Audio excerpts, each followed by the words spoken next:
नमस्कार साथियों, सभी का स्वागत करता हूं आज की इस क्लास में। आज की क्लास बेहद ही उपयोगी क्लास है साथियों, क्योंकि आज की क्लास में पूरे हम 150 प्रश्न देखेंगे। आरएफएसएस सेकंड ग्रेड हिंदी के विद्यार्थियों के लिए बेहद ही उपयोगी यह पेपर है साथियों। इसमें आपको व्याकरण के क्वेश्चन मिलेंगे, काव्य शास्त्र के मिलेंगे, हिंदी साहित्य के इतिहास के मिलेंगे, शिक्षण विधियों को मिलेंगे, बी और एम ए लेवल की जो आपके बुक है उनके प्रश्न मिलेंगे। टोटल मिलाकर 150 प्रश्न हैं। अच्छे प्रश्न हैं, बेहतरीन प्रश्न हैं। तो आप अपने आप को परखिए कि आप कितने पानी में, किस प्रकार आपकी तैयारी चल रही है साथियों। तो हम शुरू करते हैं आज की क्लास को। देखिए साथियों, आज की क्लास के यदि पहला प्रश्न की बात करते हैं तो अपना पहला प्रश्न पूछता है कि निम्न में से किस विकल्प के पद में संधि और समास दोनों है साथियों। ये अपन से ये पूछता है। तो पहला देखिए यहाँ षडानन है, फिर नद्यम्बु है, लघु तरे रेखे परी नाम साथियों। तो देखिए यहाँ पर बताना है कि वह कौन सा पद है जिसमें संधि और समास दोनों का प्रयोग नहीं हुआ है। तो यहाँ देखिए ये परिणाम में साथियों अपना आंसर 4 होगा। यहाँ पर संधि और समास दोनों का प्रयोग नहीं हुआ, जबकि यहाँ से षडानन में बहुवीर्य समास है, नद्य नदी प्लस अम्बु में साथियों द्वंद्व समास है, लघु प्लस उत्तर में न्यापी द्वंद्व समास साथियों। तो यहाँ ये दोनों में संधि भी है और समास भी है साथियों, लेकिन यहाँ पर केवल संधि संधि है, समास नहीं है साथियों। निम्न में से कौन से स्वर संधि का उदाहरण नहीं है? स्वर संधि का उदाहरण पूछा है साथियों। तो इन्हें सदैव, निष्फल, उन्नति, मनोबल अथवा प्रत्येक साथियों। नीचे साथियों 1 2 3 4 में आपको विकल्प दे रखे। सीधे हम आंसर की बात करते हैं तो अपना आंसर होगा 3, यानी कि 1 साथियों नहीं है पहला। 2 में स्वर संधि नहीं है, नी प्लस फल विसर्ग संधि है, उत प्लस नति व्यंजन संधि है, मनः प्लस बल विसर्ग संधि, जबकि प्रत्येक और सदैव में साथियों क्या है? स्वर संधि है। अगला प्रश्न है तीसरा। ये प्रश्न साथियों डिलीट है, जिसमें 2 ऑप्शन सही है, इसलिए हम चौथा प्रश्न देखते हैं। मात्रानन में संधि है साथियों, दीर्घ संधि है, गुण संधि है, वृद्धि संधि है अथवा यण संधि है साथियों। तो बताइएगा। चौथा प्रश्न की बात करते हैं अपन। मात्रानन में कौन सा आंसर है साथियों? तो सीधी सी बात है, मात्रानन में दीर्घ संधि है, मात्रा प्लस आनंद साथियों सही आंसर हुआ। किस विकल्प में परस्पर सभी पर्यायवाची नहीं है? नहीं है कि पूछ रहा है साथियों। देखिए यहाँ पर सुंदर, रुचि, चारु, रम्य, पर्वत, पहाड़, शैल, तुंग, धूमकेतु, वाचक, पावक, अवनी, चंद्रमा, हिमांशु, हिमकर, राकेश साथियों। बताइए पाँचों पेपर के अपन आंसर का बात करते हैं क्वेश्चन की। तो यहाँ अपना तीसरा है धूमकेतु, वासव, पावक और अवनी साथियों। ये नहीं है, सब अलग अलग हैं। बाकी पहला, दूसरा और चौथा में साथियों तीनों ही, चारों जो ऑप्शन है ये सभी एक के ही पर्यायवाची हैं, जबकि ऐसा 5वां प्रश्न में नहीं है। 5वें प्रश्न का अपना आंसर क्या होगा? 3 अपना सही आंसर होगा। छठा, निम्न में से लहर का पर्यायवाचक नहीं है। छठा प्रश्न की बात कर रहे हैं। उर्मी, तुरंग, हिलोर, उर्मी, तरंग, हिलोर, तुरंग और अनुत्तरित उत्तर साथियों। सीधा है साथियों, उर्मी भी लहर का पर्यायवाचक है, तरंग भी लहर का पर्यायवाचक है, हिलोर भी लहर का पर्यायवाचक है, लेकिन तुरंग है साथियों ये किसका? ये घोड़े का पर्यायवाचक है, इसलिए अपना आंसर क्या होगा? 4 अपना आंसर होगा। हेरम्ब का पर्यायवाची शब्द है। पहले बात तो हेरम जो शब्द है साथियों ये है गणेश जी का पर्यायवाचक है। तो अपना आंसर यह सोना है, कुंडली के आभूषण अथवा एक दंत में कौन सा होगा? तो एक दंत भी साथियों गणेश जी को कहा जाता है। तो यहाँ हेरम किसका पर्यायवाचक है? हेरम का पर्यायवाचक कौन है? गणेश है साथियों। अगला प्रश्न की बात करते हैं, 8वां प्रश्न। असंगत विकल्प विपरीतार्थ विकल्प है साथियों। छल, निश्चल, लिप्त, निर्लिप्त, प्रवृत्ति, निर्वृत्ति और उत्तम और अधम साथियों। 8वां बताइएगा, 8वां आंसर क्या होगा? यदि यहाँ पर 8वें के आंसर करते हैं साथियों तो अपना आंसर न्या ए है, छल, निश्चल या निश्चल होगा साथियों। यहाँ भी चे की जगह क्या आएगा? 6 आएगा, निश्चल, छल, निश्चल। लेकिन अपना आंसर क्या होगा? 1 अपना सही आंसर होगा 8वें का। अगला है सुगम का विलोम है आगम, निर्गम, आगम, आगम्य या अगम। तो न्या सुगम का होगा साथियों, क्या होगा? अगम। सुगम जहाँ आसानी से जाया जा सके, अगम जहाँ जाया नहीं जा सके। ठीक है, आपको ध्यान रखना है। अगम सुगम का विलोम क्या होगा साथियों? आगम होगा। 10वां प्रश्न है, निम्न में से किस युग में परस्पर विलोम शब्द नहीं पूछा है? नाश का विनाश, खंडन का मंडन, सम का विषम, संयोग का वियोग। तो यहाँ पर यदि हम आंसर की बात करेंगे साथियों, तो आंसर क्या होगा? आंसर अपना सही आंसर होगा वो होगा नाश का विनाश। ये सही नहीं है। नाश का यदि हम विलोम देखेंगे तो नाश का विलोम होगा ध्वंस या निर्माण। लेकिन यह नाश और विनाश दोनों क्या है साथियों? एक दूसरे के पर्यायवाची है, इसलिए अपना आंसर क्या होगा? एक अपना सही आंसर होगा। 11वां प्रश्न में, निम्न में से अशुद्ध वर्तनी वाला शब्द है? अतिथि, ईर्ष्या, आशीर्वाद, सौंदर्यता अथवा अनुत्तरित प्रश्न। देख, आंसर की अपन बात करेंगे तो अपना आंसर क्या होगा? यहाँ पर सही आंसर की बात करें तो अपना सही आंसर होगा सौंदर्यता, क्योंकि यहाँ पर सौंदर्य सही है साथियों। या तो सौंदर्य होगा या फिर सुंदरता होगा, एक साथ नया दो प्रत्यय आ रहे, इसलिए सौंदर्यता जो शब्द है साथियों ये क्या है? अशुद्ध शब्द है। 12वां प्रश्न देखिएगा, किस विकल्प के सभी शब्द वर्तने की दृष्टि से शुद्ध है? शुद्ध पूछ रहा है। विवाहतर, इतरेतर, उत्तरोत्तर, द्रष्टव्य, सौहार्द, दयाद्र सौहार्द, ददीची, सानिध्य, अंतर्ध्यान, कैवल्य, प्रदर्शनी, तदो उपरांत। ये पूछ रहा है कि इनमें से सही विकल्प कौन सा है, यानी कि तीन तीन शब्द दे रहे कि तीनों ही शुद्ध कौन से है। तो यहाँ पर यदि हम आंसर की बात करते हैं साथियों तो अपना आपका एक तो द्रष्टव्य शुद्ध है, दयाद्र शुद्ध है और सौहार्द भी शुद्ध है साथियों। तो अपना आंसर क्या होगा? एक अपना सही आंसर होगा। कौन सा शब्द शुद्ध नहीं है? केकई, कवयत्री, कविंद्र अथवा साथियों पुनर्अवलोकन। बताइएगा कौन सा यहाँ पर सही आंसर नहीं होगा, शुद्ध नहीं है।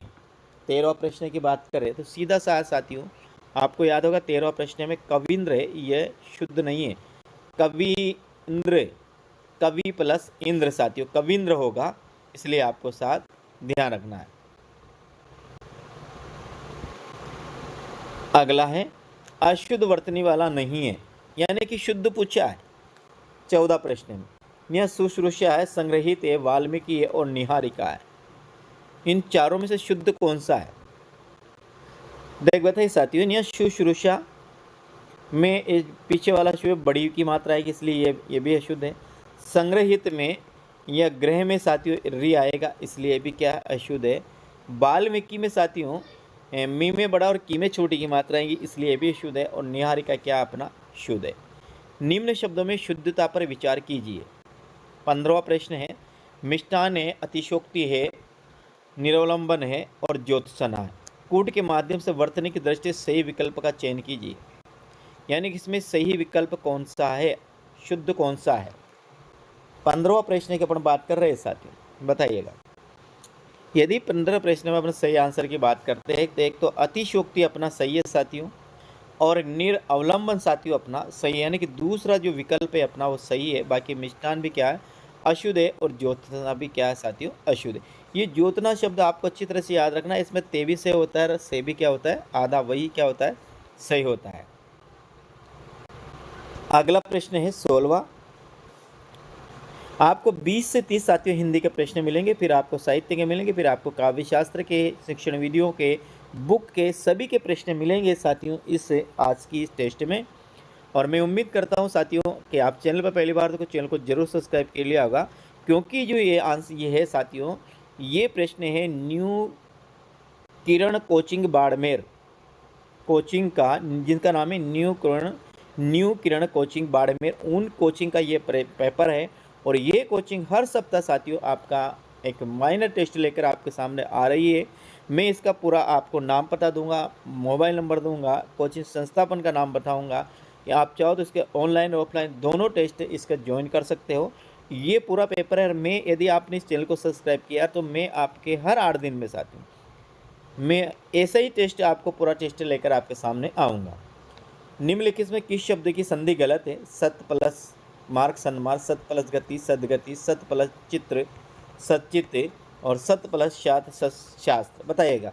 देखिए ये से 16 प्रश्न है, ये बिल्कुल साथियों आपने पढ़ा है, आपको याद है, लेकिन आपने जल्दबाजी में गलत करते इसलिए अपन को जल्दबाजी में गलत नहीं करना, एक एक शब्द को सही पढ़ना है अपन को। देखिए यहाँ पर गलत है, सत प्लस चित्र, सतचित्र होता सतचित है साथियों, इसलिए यहाँ पर क्या है, यहाँ त्र है और यहाँ ते हो रहा, इसलिए शब्द सही नहीं है। बाकी ये सत, ये सही है, ये सही है, और चौथा भी क्या है, सही है।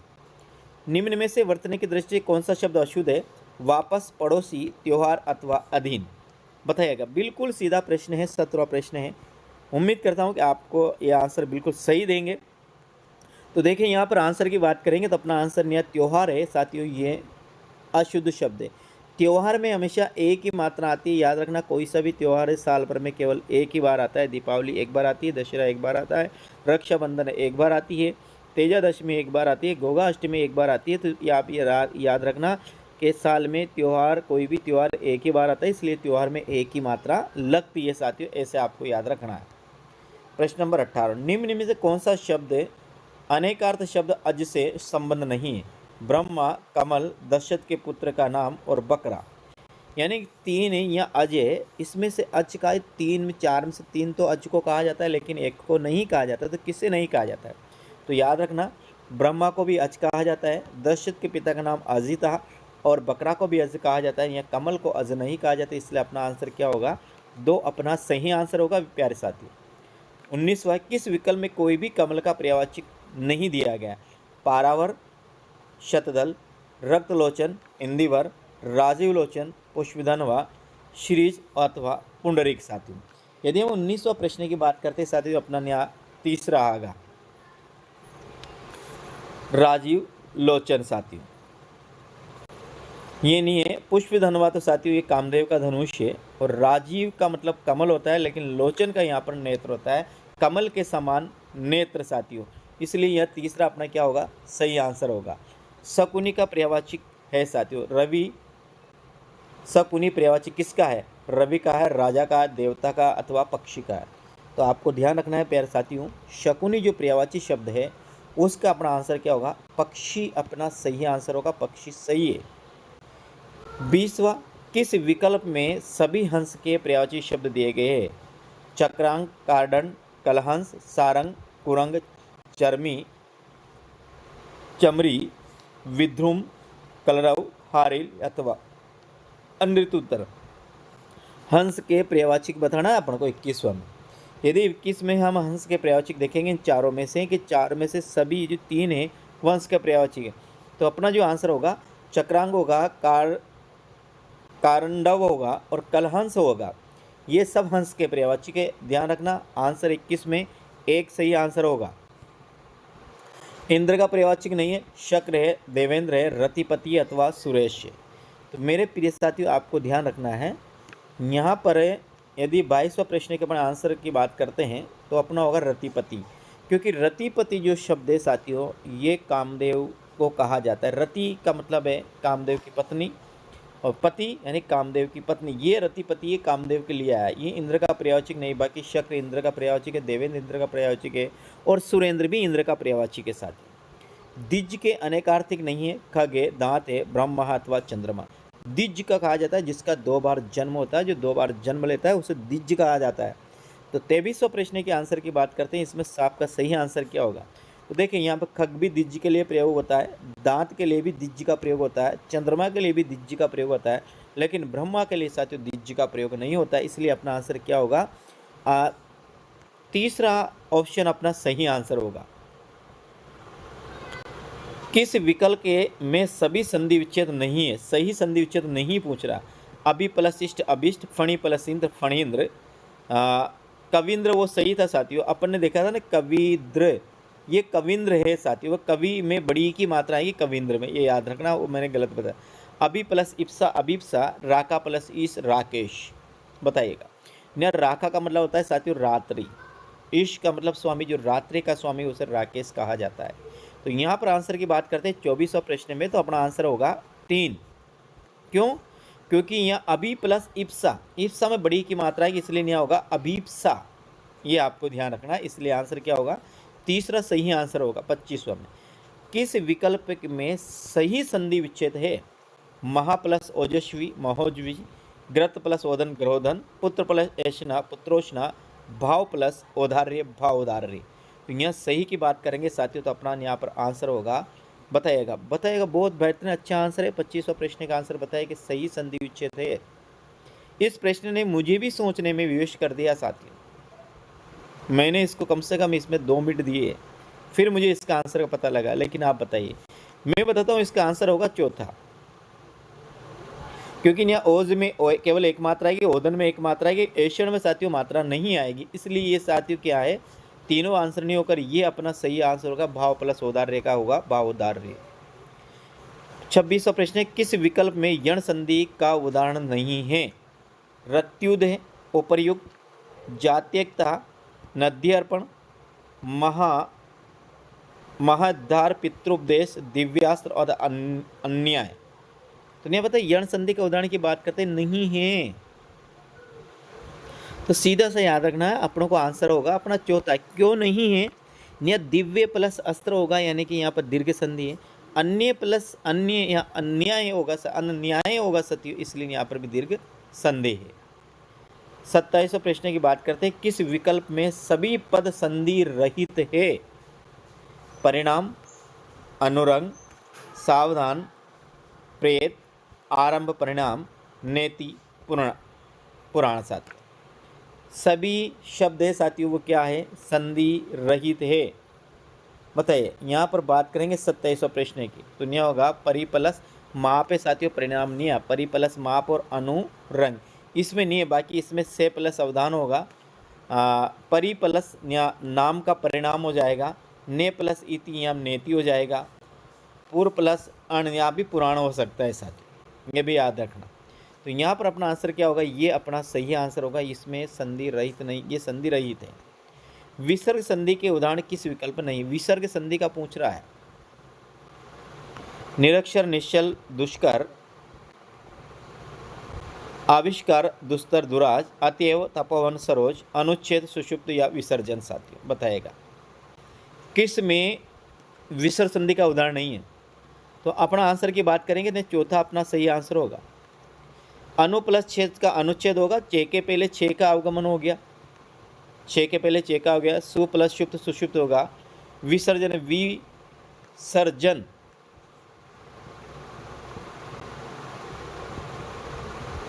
ये याद रखना साथियों। तो यहाँ पर संधि में ये साथियों जो चौथा आंसर है ये अपना सही आंसर होगा चौथा। बाकी ये नी प्लस अक्षर में होगा तो ये विसर्ग संधि है। यहाँ पर भी नी प्लस चल में चे आगमन हो गया, धू प्लस कर दुष्कर हो गया, आवी प्लस कार आविष्कार हो गया, दू प्लस तर दुस्तर हो गया, दू प्लस राज दुराज हो गया, अतः प्लस एव अतः हो गया, तपय प्लस वन तपोवन हो गया, सरह प्लस जैन्या हो गया सरोज। और यहाँ पर विसर्ग संधि नहीं, बाकी इन सभी में तीनों में क्या है? विसर्ग संधि है। प्रश्न नंबर 29वां, निम्न में से कौन से यण स्वर संधि का उदाहरण है? यण संधि का, यण यरवलय, यण संधि का व्याप्ति, प्रत्यक्ष, सत्याग्रह, दैत्यारी या अन्वीक्षण। यहाँ पर नीचे कोड चिन्ह है साथियों, देखिए यहाँ पर हम आंसर की बात करेंगे। ये यण संधि का उदाहरण क्यों पूछ रहा है? तो व्याप्त में यण संधि है, प्रत्यक्ष में यण संधि है और अन्वीक्षण में यण संधि है। न्या सत्य प्लस आग्रह हो जाएगा, दैत्य प्लस आरी हो जाएगा, दैत्यारी। इन दोनों में साथियों कौन सी दीर्घ संधि है? बाकी यहाँ पर इसमें और चौथ पांचवें में है साथियों कौन सी यण संधि का उदाहरण है? ये उत प्लस अरण शब्द का सही संधि होगी साथियों। यदि हम आंसर की बात करें तो अपना होगा उद्धरण, उत प्लस अरण ये हो जाएगा उद्धरण। ते का तो दे बनेगा, रे का हाँ दे हो जाएगा, उत प्लस अरण ये हो जाएगा उद्धरण हो जाएगा साथियों। क्या हो जाएगा? उद्धरण। तो अपना आंसर क्या होगा? ए अपना सही आंसर होगा। किस विकल्प में परस्पर सभी पर्यावाचक नहीं है? नहीं पूछा। मारुत, अनिल, समीर, प्रभाकर, आदित्य, रवि, विपिन, कांतार, गहन, गंध, सार, मदन और सहकार। 31वां प्रश्न की बात करते हैं। तो यहाँ 31वां प्रश्न की बात करते हैं साथियों, तो अपना जो सही आंसर होगा वह होगा गंध, सार, मदन और सहकार। ये जो शब्द है साथियों ये तीनों ही एक दूसरे से पर्यायवाचक नहीं मिलते हैं। बाकी आपको ध्यान रखना है, मारुत, अनिल और समीर हवा के पर्यायवाची है, प्रभाकर आदित्य रवि सूर्य के पर्यायवाची है, विपिन कांतार और गहन साथियों जंगल के पर्यायवाची है साथियों। विलोम शब्द के संबंध में सुसंगत युग्म है। आरंभ का इति, उन्मुख का सम्मुख, खिलना का बुझना, बेर का प्रीति। सुसंगत पूछा है, बताइए साथियों। निया होगा अपना साथियों, क्या होगा, बेर का प्रीति, ये सही है। खिलना का निया होगा मुरझाना, याद रखना। बेर और प्रीति जो है ये सही है साथियों। उन्मुख का विमुख होगा, सम्मुख नहीं होगा। उन्मुख का होगा विमुख और आरंभ का होगा अर्थ। आरंभ यानी शुरू, आरंभ का यहाँ अंत होगा साथियों, इति नहीं होगा। इसलिए अपना आंसर क्या है, चौथा अपना सही आंसर है। सहृदय का विलोम होगा, निर्दय सहृदय का विलोम होगा, बिल्कुल सही है। कौन सा होगा, एक वाला अपना सही आंसर होगा, यानी कि 3-3 में। किस विकल्प में अप उपसर्ग से विपरीतार्थ शब्द का निर्माण नहीं हो सकता, यानी अप उपसर्ग लगाने से उसका अर्थ उल्टा नहीं हो सकता है। अप शकुन का अपशकुन, अपयश का अपयश, कीर्ति का अपकीर्ति, अप प्लस चे अपचे, यानी कि चौथा अपना सही आंसर होगा साथियों। बाकी ये 1, 2, 3 ये तीनों ही विपरीतार्थ अर्थ देने वाले हैं, केवल ये चौथा है साथियों, ये विपरीतार्थ अर्थ नहीं दे सकता है। असंगत विलोम शब्द का चयन कीजिए। आहूत का अनाहुत, इक्षिप्त का अभिक्षिप्त, आगामी का विगत, विद्वान का साथियों विदुषी। आहूत का अनाहुत, इक्षिप्त का अभिक्षिप्त, आगामी का विगत और विद्वान का विदुषी। तो यहाँ पर अपना आंसर 35 में आंसर की अपन बात करेंगे नहीं, तो 35 में जो अपना आंसर होगा साथियों यहाँ होगा इक्षिप्त का अभिक्षिप्त नहीं होगा, इक्षिप्त का अनिक्षिप्त होगा साथियों, याद रखना। यानी कि अपना आंसर दूसरा सही है, बाकी ये तीनों ही क्या सही है। 36वां प्रश्न की बात करते हैं तो अपना है, किस विकल्प में परस्पर विलोम शब्द नहीं है। निष्क्रिय का सक्रिय, स्थावर का जंगम, अवसाद का विषाद और भ्रांत का निभ्रांत, बताइएगा। निष्क्रिय का सक्रिय बिल्कुल सही है, स्थावर का मतलब जंगम बिल्कुल सही है साथियों। अवसाद का अर्थ भी दुखी होता है, तो विषाद का अर्थ भी दुखी होता है, इसलिए ये नहीं है। बाकी भ्रांत का निभ्रांत ये भी सही है, इसलिए अपना आंसर क्या हो जाएगा, दोनों का अर्थ दुखी के अर्थ में होता है, दोनों का अर्थ जो दुखी के अर्थ में निकलता है, इसलिए अपना आंसर तीसरा सही होगा। सहसंगत विपरीतार्थ विकल्प है। स्वर्ग का परलोक, शत्रु का दुश्मन, सहयोगी का प्रतियोगी और राग का विराग साथियों। यदि अपन 37वां प्रश्न की बात करते हैं साथ ही, स्वर्ग का विपरीतार्थ पूछा है, विकल्प है विपरीतार्थ, स्वर्ग का परलोक, ये तो एक ही बात हुई। शत्रु और दुश्मन भी एक ही बात हुई, राग और अनुराग भी एक ही बात हुई, सहयोगी और प्रतियोगी ये इसका सही है साथियों, ठीक है। राग का यदि विपरीतार्थ पूछेंगे तो विराग होगा, शत्रु का क्या होगा, मित्र होगा, स्वर्ग का क्या होगा, यही लोक होगा। तो ये याद रखना साथियों, या स्वर्ग का नरक होगा, लेकिन ये दोनों ही एक दूसरे के तीसरा में क्या है, पर्यायवाची है। प्रश्न नंबर देखें 38 में, सो किए जो केवल सो किए का क्या होगा, परकीय। नारकीय भी नहीं होगा, असोक्रिय भी नहीं होगा, प्रार्थनीय भी नहीं होगा, तो सो किए का विलोम क्या होगा, परकीय होगा। अपने पति में अनुराग स्वकीय, पर पति में अनुराग परकीय।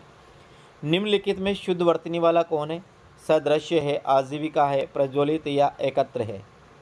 शुद्ध वर्तनी वाला पूछा है साथियों, ध्यान बताइएगा कौन सा होगा। शुद्ध वर्तनी वाला अपना यहाँ पर है साथियों एकत्र। यदि एकत्र लिखते हैं एकत्रित तो वो भी क्या है, अशुद्ध है। न्या सदृश्य नहीं है, सादृश्य होता।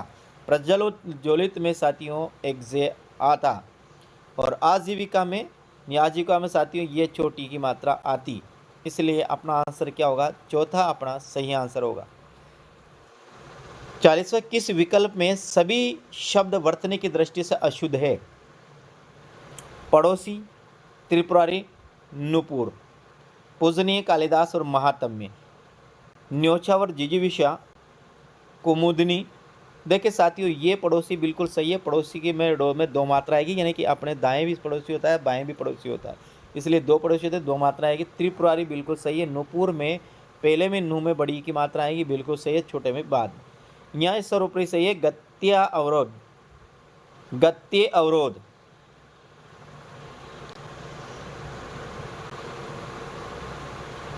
देखिए साथियों, हम 40वां प्रश्न की बात करते हैं। गत्य अवरोध नहीं आगो गत्य अवरोध, गति प्लस अवरोध।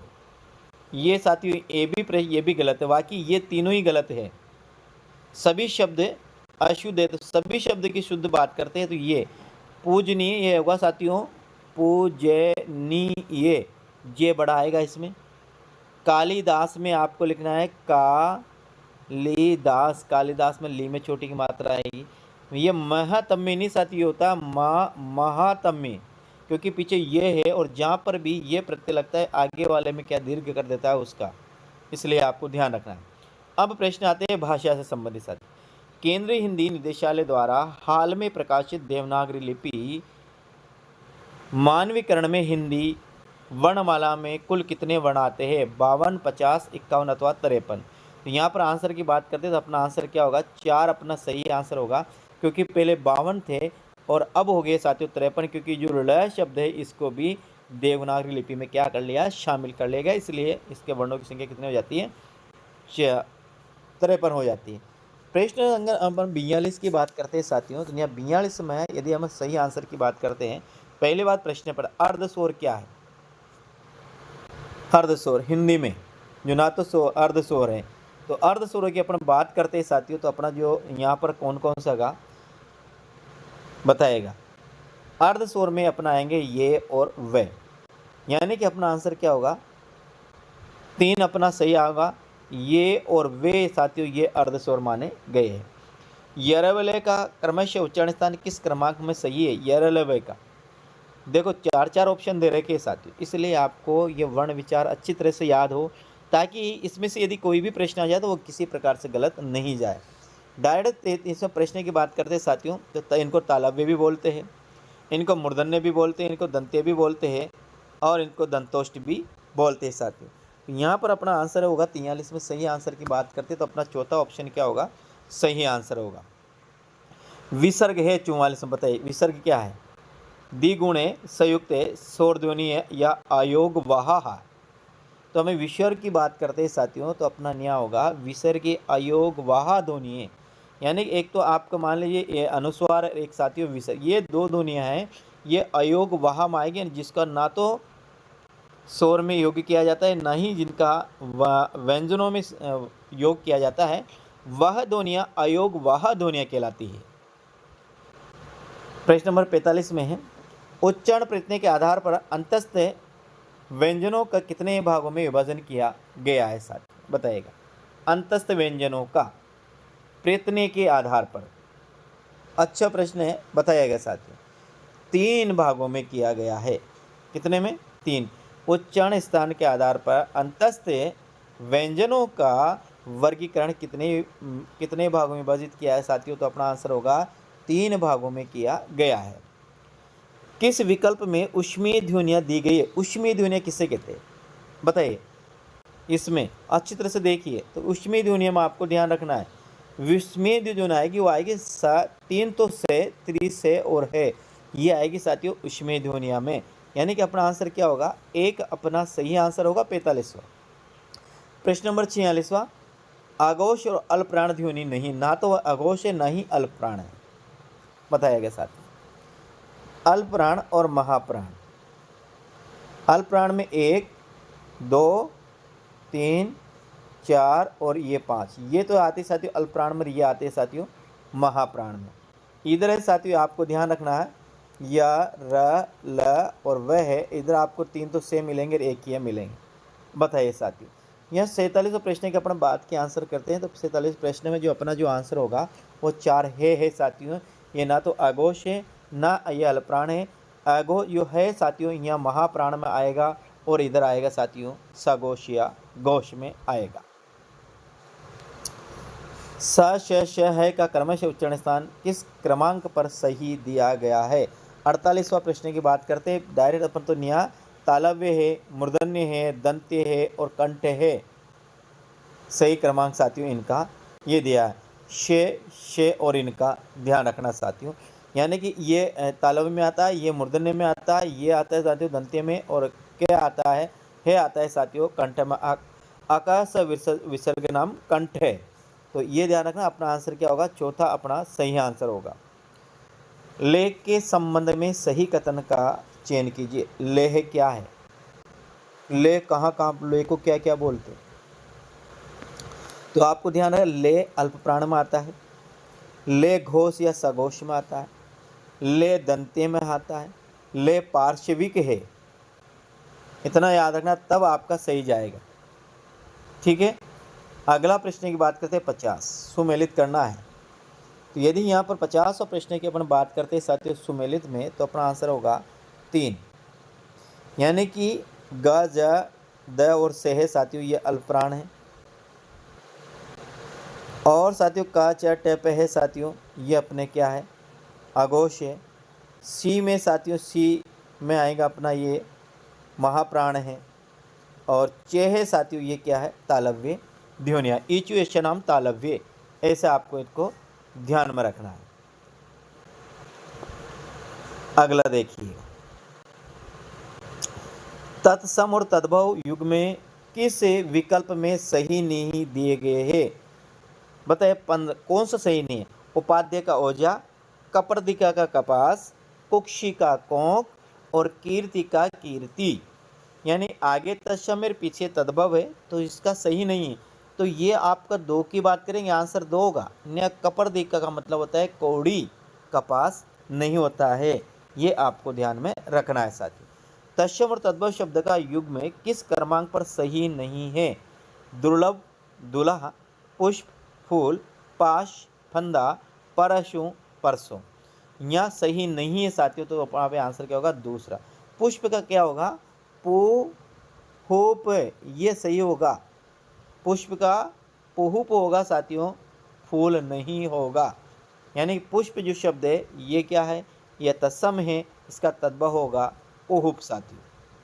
कौन से शब्द से शब्द समूह के सभी तत्सम शब्दावली है। तत्सम शब्दावली पूछा, आयर, आयस, उपालभ्य, कंगन, करपट, कास, कोकिल, कृष्ण, कबूतर, औखल, कपूर, कुंभकार, कर्तव्य, निंदा, गदा और गर्दभ साथी। ये पूछ रहा है कि सभी में तत्सम शब्दावली है, बताइए सभी में तत्सम शब्दावली में कौन सा है साथियों। तो यहाँ पर आंसर की बात करते हैं कि आंसर अपना होगा करपट, कास, कोकिल और कृष्ण, ये सभी तत्सम है। बाकी आपको साथियों और तत्सम नहीं है। जैसे मान लेते कंगन है, तो ये कंगन नहीं तत्सम होगा। कपोत यानी कबूतर, उलूखल यानी ओकली, कर्पूर यानी कपूर और कुंभकार यानी कुम्हार होगा साथियों। इसी प्रकार यदि देखें तो अपना जो आंसर है ये दूसरा में, ये सभी क्या है, ये सभी तत्सम शब्द है। अगला प्रश्न की बात करते हैं साथियों। तो अगला जो प्रश्न अपना आता है वो आता है 54, आदमी, इस्तीफा, जलसा, जुर्माना, जिला, तहसील, तारीख, तमाशा, हलवा आदि शब्द किस विदेशी भाषा का है। अरबी, फारसी, पुर्तगाली अथवा तुर्की के। 54वां प्रश्न की बात कर रहे हैं, तो 54वां प्रश्न की हम बात करते हैं साथियों, तो अपना जो आंसर होगा वो एक होगा, यानी कि अरबी अपना सही आंसर होगा। क्या होगा, अरबी। धाम शब्द है, तत्सम है, तद्भव है, देश से अथवा विदेश है। धाम शब्द बताइए, धाम कैसा शब्द है। यदि धाम शब्द की आंसर की अपन बात करते हैं, तो अपना जो आंसर होगा वो धाम है साथियों, वह है तद्भव। याद रखना, धाम जो शब्द है वो तद्भव शब्द है साथियों, इसलिए आंसर क्या होगा, 2 अपना सही आंसर होगा। 50वां, विभिन्न विदेशी भाषाओं के शब्द किस क्रमांक पर असुमिलित है। रक्षा जापानी, कोपन फ्रेंच, आल्पिन फारसी और अदालत साथियों अरबी। तो यहाँ पर रिक्शा जापानी है, बिल्कुल रिक्शा को जापानी भाषा में ही रिक्शा कहा जाता है, यानी रिक्शा शब्द वो जापानी का है। कुपन हो फ्रेंच का, अदालत वो अरबी की है, लेकिन आल्फिन है साथियों ये पारसी का नहीं है, ये अरबी का है, ये आपको ध्यान में रखना है। बलिवर्धन का तद्भव क्या होगा, बलिवर्धन किसे कहते हैं वही इसका तद्भव होगा। बकरा, भूखा, बालू अथवा बेल। तो आपको ध्यान रखना है, बलिवर्धन जो शब्द है साथियों ये बेल का तत्सम है, और बलिवर्धन का तद्भव होगा बेल। और बेल कौन सा, गाय और बेल, वह बेल, एक बेल होती है साथियों उसमें एक मात्रा आती है, और ये बेल होता है उसमें साथियों 2 मात्रा आती है। मूछ का तत्सम क्या होगा, शुश्रु, समश्रु, ससुर या श्रास। मूछ का जो तत्सम होगा वो होगा समश्रु, इसका होगा मूछ। मूछ जो शब्द है वो तद्भव है, शमश्रु है साथी वो तत्सम है। किस क्रमांक पर अरबी भाषा शब्द दिया गया है? किस क्रमांक पर अरबी भाषा का शब्द है? तूफान, कारतूस, अदालत अथवा अखबार। इनमें से अरबी भाषा का कौन सा शब्द है? 59। यदि 59 की अपन बात करते हैं साथियों तो अपना जो आंसर होगा 59 में वो 3 होगा, वो होगा साथियों अदालत। क्या होगा? अदालत अपना सही आंसर होगा। परस, नेह, शामल, बजरंग, लक्षण शब्दों का क्रमशः तत्सम रूप दिया गया, यानी कि ऊपर है प्रश्न में वो तत्सम है, तद्भव है, और नीचे साथियों वो तत्सम है। अब बताइए इसका तत्सम क्या? देखो परस है, परस का तो स्पर्श होगा ही सही, सभी में आ रहा है। नेह का साथियों स्नेह होगा, तो कहाँ आ रहा है स्नेह? इसमें भी आ रहा है, इसमें भी आ रहा है। शामल का शामल का सांवला होगा। बजरंग का साथियों होगा वज्रांग होगा। और लक्षण का होगा साथियों लक्षण, यानी कि अपना जो आंसर है चौथा अपना सही आंसर होगा। 60वां प्रश्न की अपन बात कर रहे हैं, ठीक है। अब आते हैं साथियों हिंदी साहित्य के प्रश्न। हिंदी साहित्य इतिहास लेखन का सबसे पहला प्रयास करने वाले विद्वान कौन है? गारसा तासी, शिव सिंह सेंगर, जॉर्ज ग्रियर्सन अथवा मिश्र बंधु विनोद। तो देखो प्रिय साथियों, आपको ध्यान रखना है, हिंदी साहित्य इतिहास लेखन का सबसे पहले जो प्रयास किया वह फ्रांसीसी विद्वान गारसा दे तासी ने किया। यद्यपि ये फ्रेंच भाषा में लिखा गया था, लेकिन हिंदी भाषा का जो पहला साहित्य लिखा गया वो फ्रेंच भाषा में लिखा गया, और गारसा दे तासी उसको लिखने वाले थे। ये आपको ध्यान में रखना है मेरे प्रिय साथियों। शिव सिंह सरोज कृति का प्रकाशन कब हुआ? 88 में, 83 में, या फिर 91 में, या फिर 89 में। तो आपको याद रखना है, सबसे पहले लिखा अपन पढ़ते हैं साथियों, और गारसा तासी का पढ़ते हैं। इस्तेवार द लिटरेचर एंदुई ए हिंदुस्तानी, ये गारसा तासी का है। इसके बाद साथी यदि हम देखते हैं वर्णाक्रम पद्धति पर आधारित, तो वो मिलता है शिव सेंगर का, जो साथियों 1883 में प्रकाशित हुआ। शिव सिंह सरोज जो शिव सिंह सेंगर ने लिखा, ये भी साथियों वर्णानुक्रम पद्धति पर आधारित था। शिव सिंह सरोज आपको ध्यान में रखना है साथियों। आदिकाल का प्रथम नामकरण करता कौन था? यानी आदिकाल सबसे पहले नाम दिया वो किसने दिया? आचार्य रामचंद्र शुक्ल, हजारी प्रसाद द्विवेदी अथवा शिव सेंगर अथवा जॉर्ज ग्रियर्सन ने। बताइए आदिकाल जो नामकरण का सबसे पहले जो श्रेय दिया जाता है मेरे साथियों, आपको ध्यान रखना है, वह दिया जाता है किसे? जॉर्ज ग्रियर्सन ने। आदिकाल शब्द का सबसे पहले प्रयोग किया वो जॉर्ज ग्रियर्सन ने किया। इसके बाद साथियों आचार्य रामचंद्र शुक्ल ने किया। इसके बाद साथियों किसने? हजारी प्रसाद द्विवेदी ने किया। लेकिन आदिकाल शब्द का प्रयोग किया वो जॉर्ज ग्रियर्सन ने किया, ये आपको ध्यान रखना है। कवियों के परिचयात्मक विवरण मैंने प्राय मिश्र बंधुओं से लिए, ये कथन किस आचार्य का? देखो आचार्य रामचंद्र शुक्ल ने जब हिंदी साहित्य का इतिहास लिखा साथियों, तो इन्हें जो हिंदी साहित्य जो सर्वाधिक सहायता ली वह मिश्र बंधु विनोद से ली है। तो ये मिश्र बंधु विनोद में जो बारे में जो कहा गया है, ये आचार्य रामचंद्र शुक्ल का कथन है कि कवियों के परिचयात्मक विवरण प्राय मैंने मिश्र बंधु विनोद से ली है साथियों। हिंदी साहित्य की भूमिका, कृति के रचनाकार कौन है साथियों? बताइएगा, अच्छा सा प्रश्न है। हिंदी साहित्य का आदिकाल, हिंदी साहित्य की भूमिका और हिंदी साहित्य का उद्भव और विकास, ये जो 3 ग्रंथ लिखे ये किसके द्वारा लिखे गए? तो आपको ध्यान रखना है, ये आचार्य हजारी प्रसाद द्विवेदी का लिखा वह ग्रंथ है हिंदी साहित्य की भूमिका साथियों। 66वां प्रश्न है, भक्ति आंदोलन ने तो तत्युगीन पराजित हिंदू जाति की निराशा से उद्दलित है, नहीं इस्लाम की प्रतिक्रिया है। भक्ति आंदोलन के संबंध में उक्त कथन किसने किया? आचार्य रामचंद्र शुक्ल ने भक्ति का उद्भव साथियों इस्लाम के आक्रमण को माना है, लेकिन इसका जो खंडन किया कि भक्ति का उदय इस्लाम आक्रमण से नहीं होता है, ये जो कहने वाले इस प्रश्न के अनुसार उसका आंसर क्या होगा? यदि इसके आंसर की अपन बात करते हैं ना साथियों, तो यहाँ पर सीधा सा बात है, सीधी सी आपको ध्यान रखना है, ऐसा आचार्य हजारी प्रसाद द्विवेदी ने कहा। अधिकतर आचार्य रामचंद्र शुक्ल के विचारों का जो खंडन किया है वो किसने किया? हजारी प्रसाद द्विवेदी ने किया साथियों। हिंदी साहित्य का आलोचनात्मक इतिहास, पहली बात तो लिखा किसने? हिंदी साहित्य का आलोचनात्मक इतिहास लिखा वो डॉक्टर राम कुमार वर्मा ने लिखा। किसने? डॉक्टर रामकुमार वर्मा ने लिखा। और ये लिखा कब है ये भी आप देखिएगा। 67वां प्रश्न की अपन बात करते हैं साथियों, तो यह 67वां प्रश्न अपना होगा 4, यानी कि 1938 में ये प्रकाशित हुआ। नागरिक प्रचारणी सभा द्वारा हिंदी साहित्य का वृहद इतिहास लिखा गया, जो कितने भागों में प्रकाशित है? 15, 16, 17 अथवा 18 भागों में। कितने भागों में प्रकाशित साथियों? नागरिक प्रचारणी सभा द्वारा जो हिंदी साहित्य का लिखा गया हिंदी साहित्य का वृहद इतिहास, ये प्रकाशन की बात करते साथियों तो 16 प्रकाशन में यानी 16 खंडों में साथियों ये प्रकाशित है। हिंदी साहित्य इतिहास लेखन संबंधी रचनाओं के संबंध में त्रुटिपूर्ण कथन है।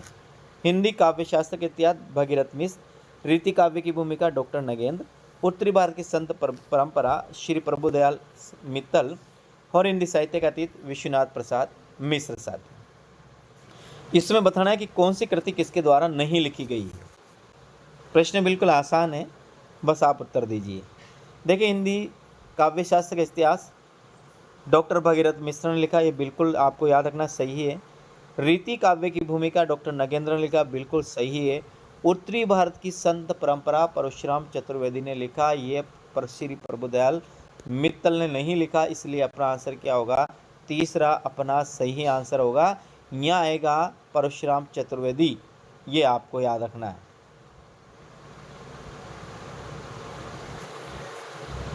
हिंदी साहित्य इतिहास के कालविभाजन में निम्न में से कौन सा कालखंड का नामकरण ऐतिहासिक दृष्टिकोण से नहीं हुआ? इतिहास के आधार पर किसका नामकरण नहीं हुआ?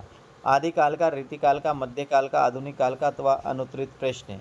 देखिए, यहाँ पर आंसर की अपन बात करते हैं 70वां प्रश्न की, तो आदिकाल के मतलब इतिहास के आधार पर यदि किसी का नामकरण नहीं हुआ साथियों, तो वह अपना रीतिकाल है। ये रीतिकाल है, ये काव्य प्रवृत्तियों के आधार पर नाम है साथियों रीतिकाल। बाकी आदिकाल, मध्यकाल और आधुनिक काल ये साथियों इतिहास के आधार पर है।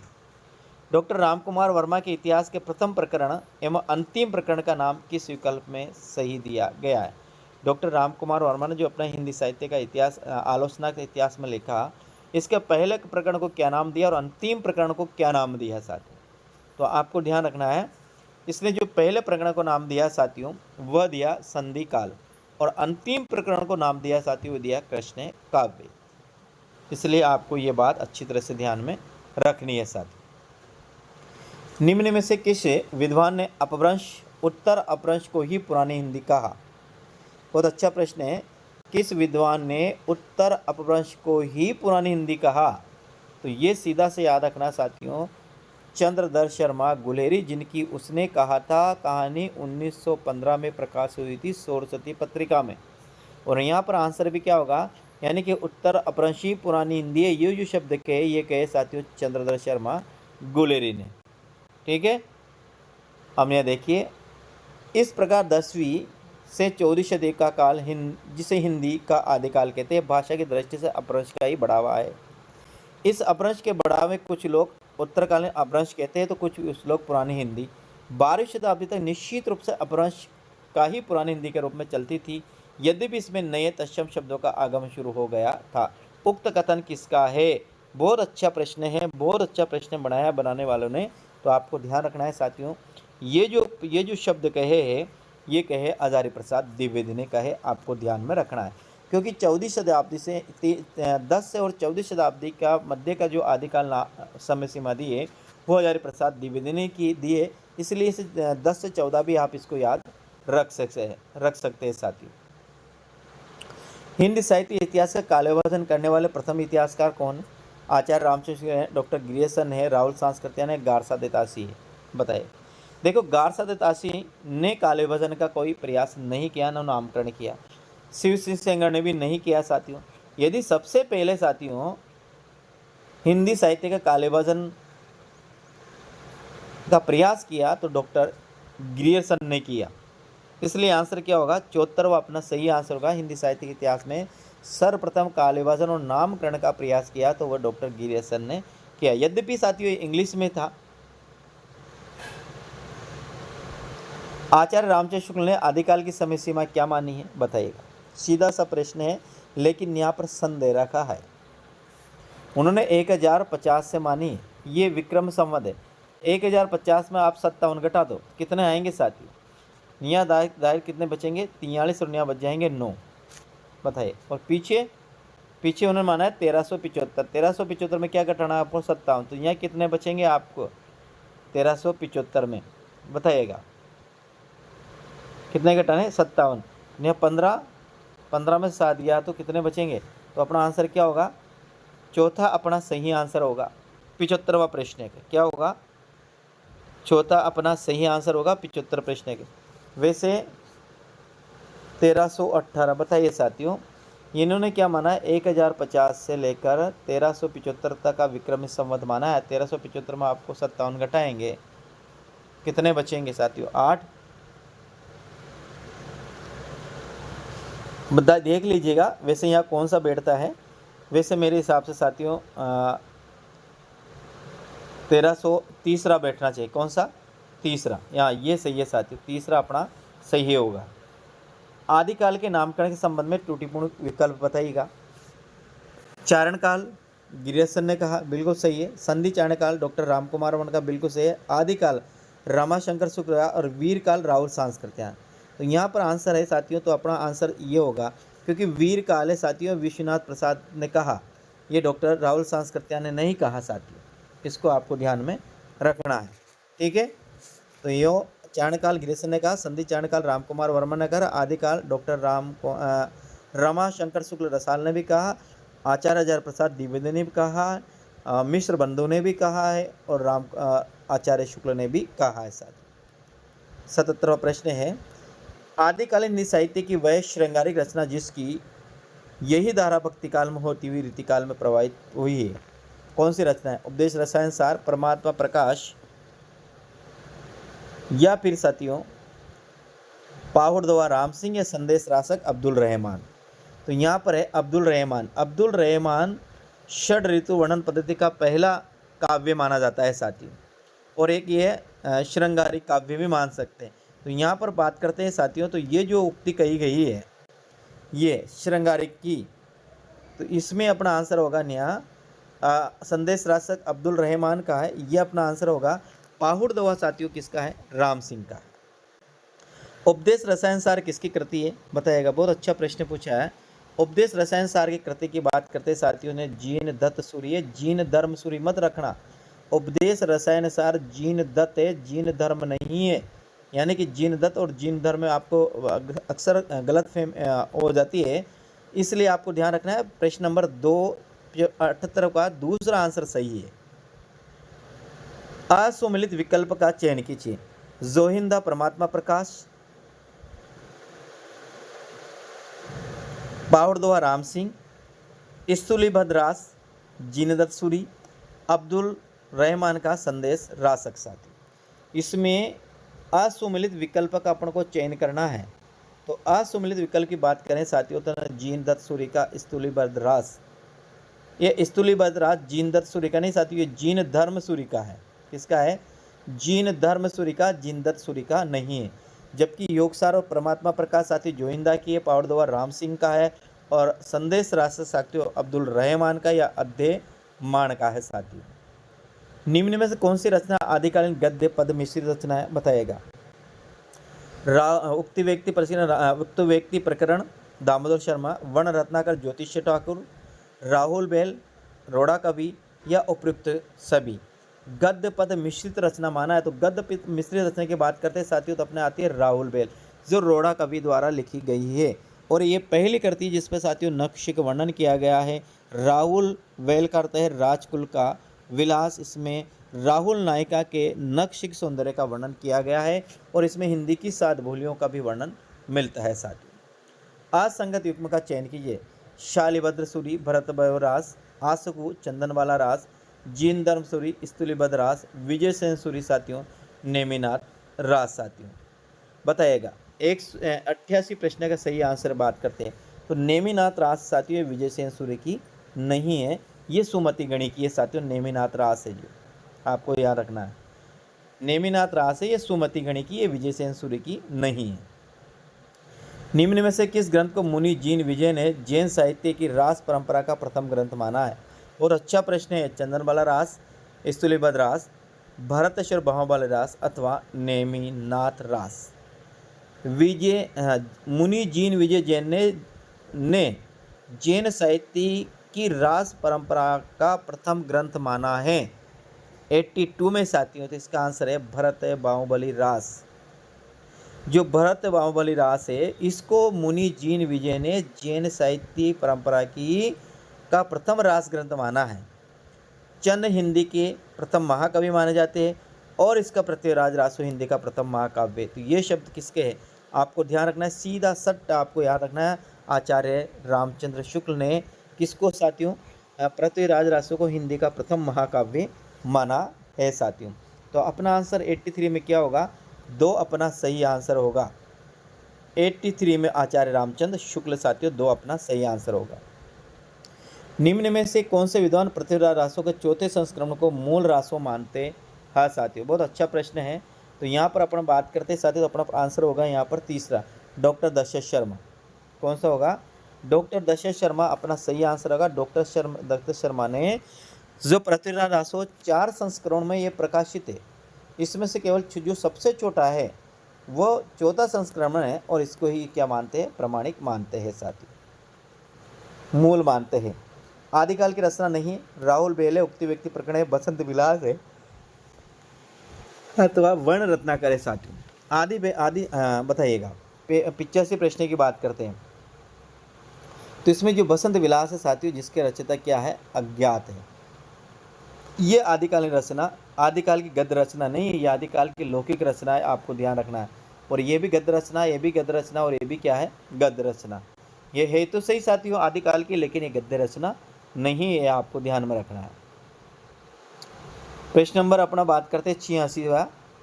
निम्न में से किसने श्लोक को लौकिक संस्कृति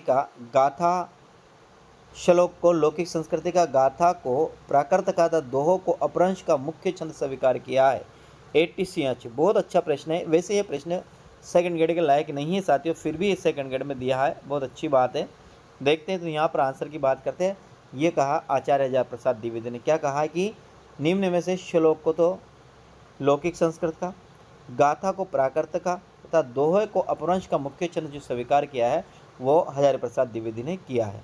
चौपाई के साथ दोहा रखकर कड़वक बनाने की सर्वप्रथम जो प्रार्थना है वो किसने साथियों, संतों ने, सूफियों ने, नाथों ने अथवा सिद्धों ने। तो आपको ध्यान रखना है, चौपाई के साथ दोहा रखने की जो प्रवृत्ति होती है वह कड़वक कहलाती है साथियों। और ये जो पद्धति का जो जन्मदाता माना जाता है वह सिद्धों को माना जाता है साथियों, ये याद रखना आप। किसको माना जाता है, सिद्धों को माना जाता है। आदिकाल की रचना जो मैथिली हिंदी में रचित है, राहुल बेले उक्ति व्यक्ति प्रकरण है, बसंत विलास अथवा वर्ण रत्नाकर है साथियों। देखिए अपन यह बात करते हैं साथियों, जो मैथिली में रचित है साथियों, तो उसका यदि सही आंसर की बात करते हैं तो वर्ण रत्नाकर है, जिसके रचयिता ज्योतिष्य ठाकुर है और इसका जो संपादन किया साथियों सुनीतिनाथ चटर्जी ने किया। तो ये है साथियों, ये मैथिली हिंदी में है। लक्षणा शब्द शक्ति से संबंधित कौन सा कथन सही नहीं पूछा है साथियों 89 में। तो 89 की अपन बात करते हैं, किसी शब्द का मुख्य अर्थ बाधित होने पर उसका अन्य अर्थ ग्रहण किया जाता है साथियों, वही लक्षणा शब्द शक्ति है। इस अन्य अर्थ का मुख्य अर्थ से कोई संबंध नहीं होता है साथियों, बिल्कुल। लक्षणा शब्द शक्ति में मुख्य अर्थ का अन्य अर्थ से संबंध होता है, जबकि इन्हें नहीं लिखा रहा है। तो अपना आंसर यही हो जाएगा, दूसरा ही। यह अन्य अर्थ के किसी रूढ़ि के आधार पर अर्थ ग्रहण किया जाता है, बिल्कुल सही साथियों, किसी रूढ़ि के आधार पर अर्थ ग्रहण किया जाता है। किसी प्रयोजन के आधार पर भी अन्य अर्थ ग्रहण कर लिया जाता है, यह भी बिल्कुल सही है साथियों। यहाँ पर यदि हम बात करते हैं 89 की, तो 89 में अपना जो प्रश्न होगा 2, क्या होगा, 2। अभिधा शब्द शक्ति के संबंध में असंगत कथन का चयन कीजिए। अभिधा के द्वारा अर्थ निश्चित रहता है, फिर भी उसमें कल्पना शक्ति का चमत्कार रहता है। बहुत ध्यान समझिएगा साथियों, शब्द शक्ति है और यहाँ पर शब्द शक्ति के विषय में जो कहा गया वो बहुत अच्छा कहा गया। अभिधा के द्वारा अर्थ निश्चित रहता है, फिर भी उसमें कल्पना आदि का चमत्कार रहता है, बिल्कुल सही है। इसका एक निश्चित अर्थ रहता है अभिधा का। जो शब्द मुख्य अर्थ का बोध कराए वाचक शब्द कहलाते हैं तथा निकलने वाला अर्थ व्यंग्यार्थ कहलाता है साथियों। ये साक्षात संकेतित अर्थ का बोध कराती है। योग रूढ़ शब्दों का वास्तविक अर्थ नहीं निकलकर एक विशिष्ट अर्थ निकलता है, फिर भी इन शब्दों के में अभिधा शब्द शक्ति होती है। तो यहाँ पर ये भी सही है, ये भी सही है, ये अपना सही नहीं है, दूसरा सही नहीं होगा। इस बात को आपको ध्यान में रखना है। ये प्रश्न अभी फर्स्ट ग्रेड में भी आया था साथियों, जो यहाँ भी दे दिया है। चीर ज्यों जोड़ी जुरे क्यों नहीं सने गंभीर, को घटी ए वृक्ष मानुज हाल दर के वीर। तो यहाँ पर होगा साथियों अपना शाब्दिक व्यंजना शब्द शक्ति। क्या होगा? जहाँ पर श्लेष अलंकार का प्रयोग होता है वहाँ पर शाब्दिक व्यंजना शब्द शक्ति होती है। यह आपको ध्यान में रखना है। 52वां, मन के मोहन बिटुला ये मन लागी तो ही रे, चरण कमल मन मानिया और ने भावे मोही रे, षटदल कमल निवासिया चहूँ हो की फेर मिलाई रे, दहू के बीच समाधियाँ तहाँ कालने पास आवे रे, अष्ट कमल दल भीतरा जहाँ निरंग केली कराई रे। कबीर के उक्त पद के संबंध में कौन सा कथन सत्य है साथियों? देखिएगा, योग पद्धति द्वारा ईश्वर से मिलने का वर्णन है। यहाँ कबीर पर नाथ पंथ का प्रभाव परिलक्षित है। यहाँ पर षटदल कमल से कबीर का तात्पर्य मणिपूरक चक्र से है। पद में सदुकड़ी भाषा प्रधान शब्दावली का प्रयोग किया गया है साथियों। सही आंसर बताना है। यहाँ पर यदि सही आंसर की बात करते हैं तो यहाँ पर ये पूछ रहा है, असत्य कथन पूछ रहा है। तो ये भी सत्य है, ये भी सत्य है, यहाँ पर यही असत्य है साथियों, और बाकी ये भी क्या है? असत्य। अब देखिए, यहाँ कहानी से प्रश्न आया है, क्या मरने मारने की बात लगाई मरे जर्मन और तुरुक। कहानी उसने कहा था, ये संबंध किसका है? क्या मरने मारने की बात लगाई मरे जर्मन और तुरुक साथियों। हजारा सिंह ने लहना से, बोद्धा ने वजीरा से, वजीरा ने लहना से, या लहना ने हजारा सिंह से साथियों। बताइएगा किसने किससे कहा ये शब्द? तो देखो यहाँ साथियों बात करते हैं, ये वजीरा ने लहना से कहा है। क्या मरे मारने की लगाई मरे जर्मन और तुरुक। कहानी उसने कहा ये कथन किसने कहा? वजीरा का है, जो उसने साथियों लहना से कहा है। मंदिर माही भया उजारा, ले सूती अपना प्यारा। कबीर की पंक्ति में मंदिर शब्द का अर्थ है कि शरीर, चित्त, आत्मा अथवा देवालय है। बताइए, बहुत अच्छा प्रश्न है, सीधा सा प्रश्न है, उतना कठिन भी प्रश्न है साथियों। तो यहाँ पर है देवालय शब्द का अर्थ है साथियों। यदि यहाँ देवालय शब्द के अर्थ की अपन बात करते हैं तो अपना आंसर होगा नहीं आत्मा। क्या होगा? आत्मा होगा। मैंने कि मंदिर माही भैया उजाला, मेरी आत्मा में उजाला हो गया है। रामधारी सिंह दिनकर की वह रचना जिसमें युद्ध की समस्या पर विचार किया गया और द्वितीय विश्व युद्ध की विभिक्षा का पर प्रेरित है, तो वो क्या होगा? वह कुरुक्षेत्र है, जो 1946 में लिखा गया है साथियों। और कुरुक्षेत्र वो द्वितीय युद्ध की पृष्ठभूमि को आधार बनाकर ही लिखा गया है, ये आपको ध्यान में रखना है। दिनकर कृत कुरुक्षेत्र के संबंध में त्रुटिपूर्ण कथन का चयन कीजिए। मिथक प्रतीकों का प्रयोग, युद्ध की समस्या का चित्रण, 7 सर्गों में विभक्त और प्रकाशन 1948 साथियों। बताइए, यदि 87 की बात करते हैं साथियों तो यह प्रकाशन 1948 नहीं आएगा, यह शायद 1946 में यह प्रकाशित हुआ साथियों, ये आपको ध्यान में रखना है। बाकी तीनों के ऊपर के क्या है? सही है। कुरुक्षेत्र को ध्यान में रखते हुए असंगत कथन का चयन कीजिए। युधिष्ठिर आत्मग्लानि की भावना से ग्रसित है। दिनकर ने गीता के कर्मवाद और गांधी जैसे मानवतावादी विचारों का सहारा लिया है। इसमें दिनकर साम्यवाद की स्थापना की भी कल्पना करते हैं। इसमें भीष्म ने युधिष्ठिर को युद्ध का जिम्मेदार बताया है। बताइए क्या अपना सही आंसर होगा? तो याद रखना, युधिष्ठिर आत्मग्लानि की भावना से बिल्कुल ग्रसित है। दिनकर ने गीता में कर्मवाद और गांधीवाद जैसे मानवतावादी विचारों का सहारा लिया है, और इसमें दिनकर साम्यवाद की स्थापना की भी कल्पना करते हैं। बाकी इसमें भीम ने युधिष्ठिर से युद्ध का जिम्मेदार बताया, ये नहीं है साथियों, ये बिल्कुल कहीं नहीं है साथियों। यहाँ महत्वाकांक्षा है साथियों। मैं पादा बन गया हूँ, करो जर्मनी के बादशाह का तर्पण। उक्त कथन किसके द्वारा कहा गया है? कहानी में किसके द्वारा कहा गया? मैं पादा बन गया हूँ, करो जर्मनी के बादशाह का तर्पण। ये जो प्रश्न है साथियों, इसका सही आंसर होगा यहाँ पर वजीरा सिंह। क्या होगा?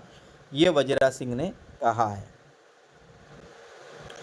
हाँ, देश क्या स्वर्ग है, मैं तो लड़ाई के बाद सरकार से 10 घुमाऊं ज़मीन या मांग लूँगा और फलों के बूटे लगाऊंगा। उक्त कथन किसका है? उसने कहा था कहानी के आधार पर उत्तर दीजिए साथियों।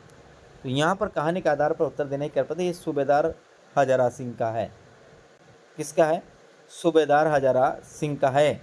उसने कहा था, सूबेदारनी के पति का, याद रखना। हाँ, देश क्या है स्वर्ग है, मैं तो लड़ाई के बाद सरकार से 10 घुमाओ ज़मीन यहाँ मांग लूँगा और फलों के बूटे लगाऊंगा। ये कथन है सूबेदार हजारा सिंह का कथन है साथियों। उसने कहा था, कहानी को ध्यान में रखते हुए बताइए कि कहानी का घटनाक्रम का आरंभ किस शहर से होता है? लुधियाना से, बेल्जियम से, फ्रांस से या अमृतसर से? तो वो होता है साथियों अमृतसर के चौक बाजार से, जहाँ पर 12 साल का लड़का और 18 साल की लड़की दोनों का मिलन होता है और अमृतसर के चौक बाजार से ये कहानी शुरू होती है साथियों, आपको ध्यान रखना है। पूरा किया बिसावना कवि ने उक्त पद रेखांकित अंश में बताइए, भाट, क्रय विक्रय, बाजार अथवा विचरण। तो यहाँ पर पूरा किया बिहासुणाम में 101 प्रश्न की बात करते हैं तो अपना आंसर होगा क्रय विक्रय करना होगा। क्या होगा? क्रय विक्रय करना। कबीर की भाषा को डिक्टेटर किसने कहा? बिल्कुल सीधा प्रश्न है। कबीर की भाषा को जो डिक्टेटर कहा यानी वाणी का जो तानाशाह कहा वो हजारी प्रसाद द्विवेदी ने कहा साथियों, आपको ध्यान रखना है। कौन सा कार्य अर्थग्रहण की कुशलताओं के विकास के लिए ज़्यादा उपयोगी है? बताइए। व्याकरण शिक्षण करना, पठन कार्य करना, वाचन करना अथवा वर्णन करना। कौन सा कार्य अर्थग्रहण की कुशलता के विकास के लिए आवश्यक है? यानी अर्थग्रहण किसके माध्यम से सर्वाधिक हो सकता है, उसका अपन को सही आंसर देना है साथियों। बताइए। तो वह अपना जो सही आंसर होगा वो होगा वर्णन कराना। क्या? यानी कि अर्थगणित की कुशलता का विकास वर्णन कराने से ही हो सकता है। यानी आपने किताब पढ़ी है तो उसमें आपने क्या समझा क्या नहीं समझा बताइए, तो वो होगा अपना वर्णन करना। वह वर्णन करने से अपना सही कार्य होगा साथियों। पठन करने से नहीं होगा, व्याकरण का शिक्षण से नहीं होगा, न वाचन से होगा। डाल्टन प्रणाली का आविष्कार किसने किया है? सीधा सा आंसर है डाल्टन प्रणाली का जो आविष्कार करता है वो पार्क हेड है साथियों। कौन है? पार्क हेड ने डाल्टन प्रणाली का आविष्कार किया है। डाल्टन नहीं लगाना है। चौथा प्रश्न का आपको ध्यान रखना है साथियों। निम्नलिखित में से किसे ग्रहणशील कौशलों के रूप में जाना जाता है? श्रवण लेखन को, पठन बोलन को, बोलना लेखन को अथवा श्रवण और पठन को ग्रहणशील लेखन की श्रेणी में रखा जाता है। किसको ग्रहणशील लेखन की श्रेणी में रखा जाता है? तो एक तो श्रवण है और एक पठन। श्रवण यानी सुनना, सुनकर हम अर्थ ग्रहण करते हैं और पढ़कर भी हम अर्थ ग्रहण करते हैं। इसलिए अपना आंसर क्या होगा? ये अपना सही आंसर होगा साथियों। कौन सा? चौथा। निरंतर मौन वाचन से कौन सा दोष आ जाता है? 106 प्रश्न। लगातार यदि मौन वाचन करते रहेंगे तो कौन सा दोष आ जाता है? वर्तनी संबंधी, उच्चारण संबंधी दोष, सीखने संबंधी दोष, लेखन संबंधी दोष। तो लगातार मौन वाचन से उच्चारण संबंधी दोष आ जाता है कि अपन सही उच्चारण कर रहे हैं नहीं कर रहे, ये भी हमें पता नहीं लगता है। इसलिए अपना आंसर क्या होगा? दूसरा अपना सही आंसर होगा। सहस्वर वाचन का अभ्यास करने के लिए सबसे उपयुक्त साधन कौन सा है? आदर्श वाचन, अनुकरण वाचन, सामूहिक वाचन अथवा साथियों पाठ्य पुस्तक वाचन। सहस्वर वाचन का सर्वाधिक उपयुक्त साधन कौन सा है? तो सहस्वर वाचन का सर्वाधिक उपयुक्त बात है सामूहिक वाचन। जहाँ पर कोई बच्चे यदि झिझकता है तो अभी सामूहिक वाचन में बोलना शुरू कर देता है। इसलिए आपको ध्यान रखना है सहस्वर वाचन का अभ्यास का सबसे उपयुक्त साधन है सामूहिक वाचन। किसी भाषा को पढ़ने 108। किसी भाषा को पढ़ने और लिखने की अपेक्षा बोलना सीखना सबसे छोटी पगडंडी को पार करना है। ये कथन किसका है? 108वां प्रश्न है। 108वां प्रश्न का है साथियों किटसन है साथियों। 108वां प्रश्न का अर्थ क्या होगा? किटसन अपना सही आंसर होगा। वैसे आप मुझे देखकर बताइएगा, ये पगडंडी जो शब्द है कभी कभी ये महात्मा गांधी की परिभाषा में भी आता है, लेकिन यहाँ पर दे रखा है किस्टन। ये किस्टन ही अपन सही मानेंगे साथियों। देखो और कहो विधि का प्रयोग क्या सीखने के लिए किया जाता है? सहस्वर वाचन, मौन वाचन, कहानी वाचन अथवा लेखन वाचन। देखो और कहो विधि का प्रयोग किसके लिए किया जाता है? देखो और कहो विधि का वाचन किया जाता है सहस्वर वाचन का। यानी चार्ट पर चित्र बने होते हैं, उनको देखो और क्या है वाचन करो साथी। निम्न में से कौन सा लिखित अभिव्यक्ति का साधन नहीं है? पत्र लेखन, निबंध लेखन, वाद विवाद लेखन अथवा नाट्य लेखन। लेखन अभिव्यक्ति का, तो जो वाद विवाद है ये लेखन का नहीं है, मौखिक अभिव्यक्ति का साधन है साथियों। वाद विवाद, आपको ध्यान रखना है, पत्र लेकर लिखा जाता है, निबंध लिखा जाता है और नाटक लिखा जाता है, जबकि वाद विवाद है ये मौखिक अभिव्यक्ति का साधन है साथियों। अनुभूति के आधार पर अभिव्यक्ति के दो रूप होते हैं, कौन कौन से होते हैं? अनुभूति के आधार पर अभिव्यक्ति के दो रूप कौन कौन से होते हैं? तो आपको ध्यान रखना है, वे दो रूप होते हैं साथियों, एक होता है ग्रहित, एक होती है सृजनात्मकता। अनुभूति के आधार पर अभिव्यक्ति के दो रूप होते हैं, एक ग्रहित होता है, एक होता है सृजनात्मकता साथियों। मौन वाचन की गति बढ़ाने के लिए क्या करना चाहिए? 112 प्रश्न है। ज्ञान में वृद्धि में तीव्रता, अर्थग्रहता में तीव्रता, ज़्यादा समय पढ़ना या पढ़ने में मन लगाना साथियों। तो 12 प्रश्न की बात करते हैं तो 12 प्रश्न अपना होगा अर्थग्रहता में तीव्रता, यानी कि दूसरा आंसर अपना सही आंसर होगा। मौन वाचन कहाँ नहीं किया जाता है? पुस्तकालय में, वाचनालय में, विद्यालय में अथवा अभिनंदन सभा में। मौन वाचन कहाँ नहीं किया जाता है साथियों, बताइएगा। प्रश्न नंबर 113 है, इसका सही आंसर है साथियों, अभिनंदन सभा में मौन वाचन नहीं किया जाता है। ठीक है, पुस्तकालय में किया जा सकता है, विद्यालय में किया जाता है, वाचनालय में किया जाता है, लेकिन अभिनंदन सभा में नहीं किया जाता है। वैसे वाचनालय में भी नहीं किया जाता है, लेकिन कभी कभी यदि यहाँ पर दोनों में से आंसर पूछा जाए तो पहला अपना आंसर ये होगा, बाद में ये होगा, इसलिए आपको ध्यान रखना है अभिनंदन सभा ही अपना सही आंसर होगा साथियों। 114 प्रश्न है, बालकों की अशुद्धियों को दूर करने का सबसे उत्तम माध्यम कौन सा है? बोलते समय बालकों की अशुद्धियों को दूर करना, शामपट अभ्यास कराना, सस्वर वाचन का अभ्यास करना, अध्यापक को अपना आदर्श प्रस्तुत करना। बताइए, बहुत उलझाने वाला प्रश्न है ये साथियों। तो देखिएगा, बालकों की अशुद्धियों को दूर करने का सबसे उत्तम साधन है साथियों, वह है अध्यापक को अपना आदर्श प्रस्तुत करना। यदि ये नहीं होता तो ये होता सस्वर वाचन का अभ्यास करवाना। यदि दोनों में से दे रखा तो पहले इसका ऑप्शन करेंगे और बाद में इसका। यदि यह नहीं होता तो अपना आंसर क्या होता? तीसरा अपना सही आंसर होगा। वाचन में बालक ये दोष नहीं करते हैं कि वे जोर जोर से पढ़ते हैं, जल्दी जल्दी पढ़ते हैं, विराम चिन्हों पर ध्यान नहीं देते हैं, फुफुआते हैं। वाचन में बालक ये दोष नहीं, कौन सा दोष नहीं करते बताइए? पांचवा, यानी कि ये करने पर दोष नहीं माना जाता है, वो है जल्दी जल्दी पढ़ना। जल्दी जल्दी पढ़ना ये वाचन का दोष नहीं है, जबकि जोर जोर से पढ़ना वाचन का दोष है। विराम चिन्हों पर ध्यान नहीं देना वाचन का दोष है। फुसफुसाते पढ़ना यह भी वाचन का दोष है। आत्मीकरण के पश्चात अर्थ ग्रहण में सहायता की दृष्टि से कौन सा वाचन उपयुक्त है? आदर्श, अनुकरण, संवेद अथवा मौन वाचन। 16 प्रश्न की अपन बात करते हैं साथियों, अपना आंसर होगा यहाँ मौन वाचन, यानी कि आत्मीकरण के पश्चात अर्थ ग्रहण में सहायता की दृष्टि से मौन वाचन उपयुक्त कथन है साथियों। कबीर की उक्त साखियाँ को ध्यान में रखते हुए कौन सी पंक्ति विरहणे की निरंतर प्रतीक्षा के भावार्थ में संबंधित है? कबीर अंतर प्रजया प्रगटिया वीरे गुण चकवी बिछुड़ी रेन की आय मिलन की प्रभाती विरहनी उबी पंथ सिरी पंथ बुझी जाए यह तन झालो मसी करो जो जो दुआ जाए सरी। इनमें से विरहणी की सर्वाधिक प्रतीक्षा किस पंक्ति में प्रकट होती है साथियों, बताइए? तो यहाँ पर है वीरेनी उबी पंथ सिरी पंक्ति बूझे धाय साथियों। इसमें सर्वाधिक प्रतीक्षा रस दिखाई देती है तीसरी पंक्ति में। इसमें भी वो ईश्वर से प्रतीक्षा की मिलन की कामना करती है, इसमें भी वो मिलन की कामना करती है, लेकिन सर्वाधिक जो प्रतीक्षा है वो तीसरी लाइन में सर्वाधिक प्रतीक्षा है, तीसरे ऑप्शन में। तत्सम शब्द है सभी में, तो यहाँ सक्षम शब्द की सभी में बात करेंगे साथियों। तो यहाँ 118वां प्रश्न है कि तो अपना आंसर ये होगा साथियों, मुख, बाहु और चिबुक, इनमें से किस शब्द में अ प्रत्यय का प्रयोग नहीं हुआ? देखिए, गायक गे प्लस अ, रघु प्लस अ, राघव,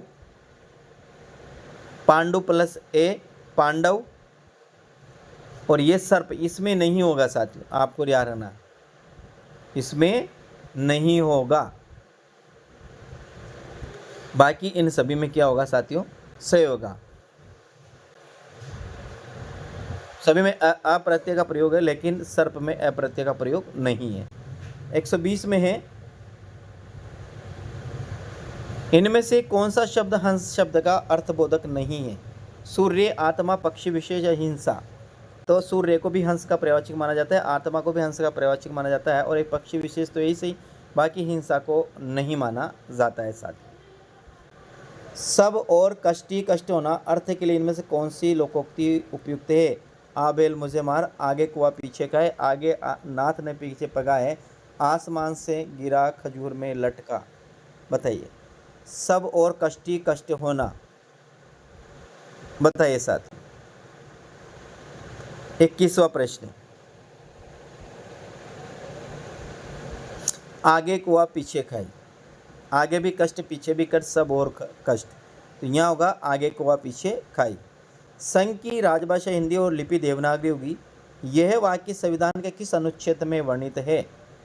बिल्कुल बताइए, बिल्कुल सीधा सा प्रश्न है। जब आप राजभाषा पढ़ने लगते हैं तो शुरू में जैसे अनुच्छेद शुरू करते हैं तो सर्वप्रथम यही आता है। बताइएगा आंसर क्या होगा? आंसर होगा अनुच्छेद 343A में यही लिखा है कि संघ की राजभाषा हिंदी और लिपि देवनागरी होगी। साथ ही साक्षात सांकेतिक अर्थ का या मुख्य अर्थ का बोध कराने वाली शब्द शक्ति होगी। रूढ़ि लक्षणा, प्रयोजनवादी लक्षणा, अभिधा, व्यंजना अथवा अनुत्तरित। तो ये सीधी सी बात है साथियों, वो कौन से की? अभिधा शब्द शक्ति होगी, जो साक्षात अर्थ का बोध कराती है, पहला अर्थ का बोध कराती है, वो अभिधा शब्द शक्ति कहलाती है। साथियों राजन देहू तुरंग मोही अथवा देहू मतंग किस पंक्ति में कौन सा काव्य दोष है? दुष्क्रमत है, अप्रतीत है, अक्रमत है, विक्लिष्ट है अथवा अनुत्तरित है। तो इसमें साथियों आपको याद रखना है दुष्क्रमत काव्य दोष है, जहाँ लोक शास्त्र के विरुद्ध मांग प्रस्तुत की जाए साथियों, वहाँ पर होता है दुष्कर्मत काव्य दोष, यानी कि 2 नहीं 4 दे दो। दुष्कर्म से याद रखना 2 नहीं 4 दे दो। तो यहाँ होना चाहिए साथियों 4 नहीं तो 2 दे दो, ये सही होता है। लेकिन पहले 2 नहीं है तो आपके पास 4 दे दो, उसके बाद 2 ही नहीं है तो 4 कैसे देगा? इस प्रकार वो राजस कह रहा है तुरंग नहीं मोही अथवा देहू मत गैन, घोड़ा नहीं तो मुझे हाथी दे दो।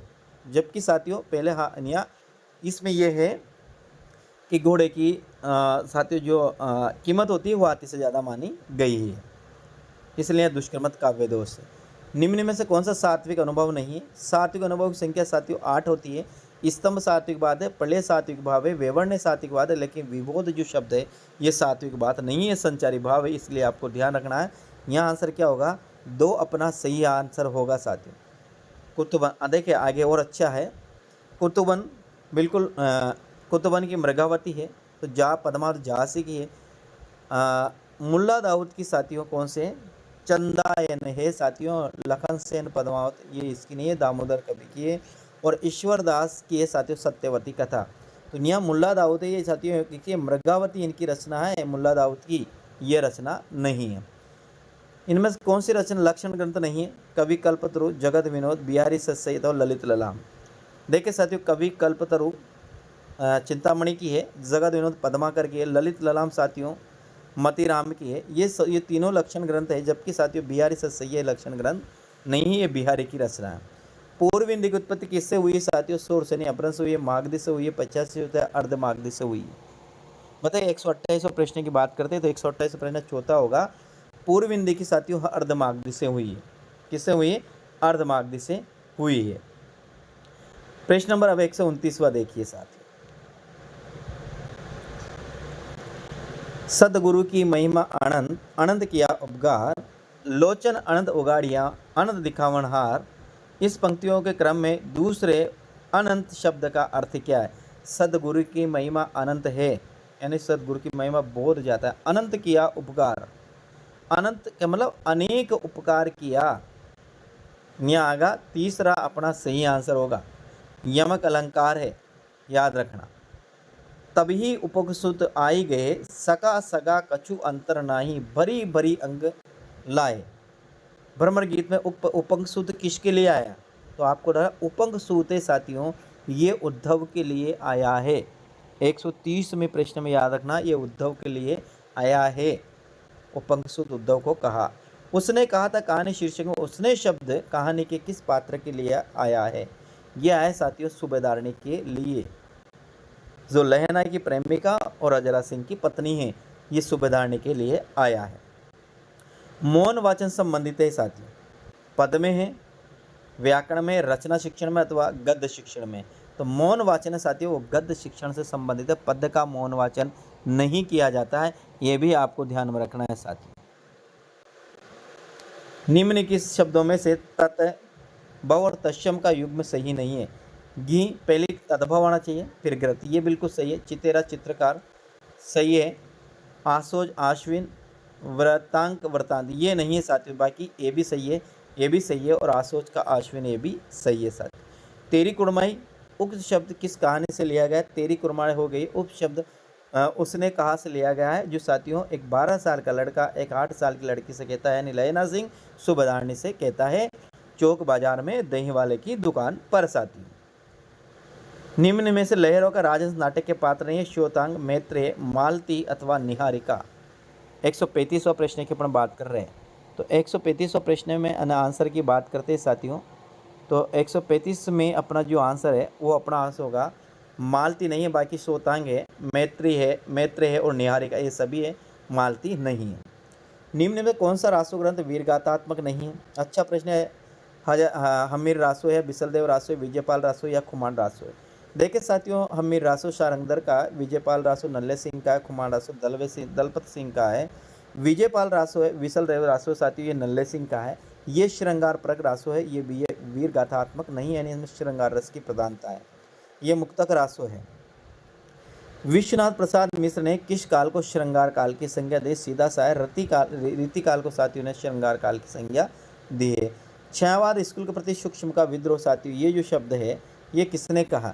ये छायावाद स्कूल के प्रति सूक्ष्म का विद्रोह जो शब्द है साथियों, यह शब्द है 138वां प्रश्न में साथियों जयशंकर प्रसाद का। किसका है? जयशंकर प्रसाद का, ये सही है साथियों। किस छंद में 14-12 मात्रा पाई जाती है? टोटल कितनी होती है? 24 किस्में होती है साथियों, बताइए। 24 होती है 29वें में।